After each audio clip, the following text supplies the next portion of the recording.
High বন্ধুরা, নমস্কার। আমার ইউটিউবের নতুন আর একটা ভিডিও তোমাদের কাছে নিয়ে চলে এসেছি। দেখো, এটা হাওড়া জেলায় মুন্সিরহাট অঞ্চলের একটা নতুন মন্দির উদ্বোধন হয়েছে। মন্দিরটা খুবই সুন্দর, আর মন্দিরটা দেখলে তোমরা বুঝতে পারবে পুরো দক্ষিণেশ্বর মন্দিরের মতন দেখতে। মন্দিরটা এতই সুন্দর হয়েছে যে দূর দূরান্ত লোক সবাই দেখতে আসছে। এত ভিড় হয়েছে যে বলার মতন নয়।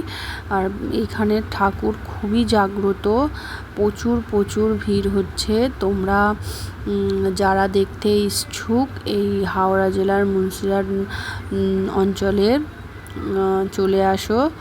আর দেখো, এখানে অনুষ্ঠানও হচ্ছে। এখানে অনেক দিন ধরেই অনুষ্ঠান চলছে।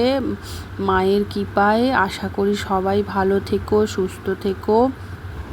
আর এই অনুষ্ঠানে বিখ্যাত গায়ক কেশব, বিট্টু, আরও অনেকে নামি দামি সব গায়ক গায়িকারা এখানে এসেছিল।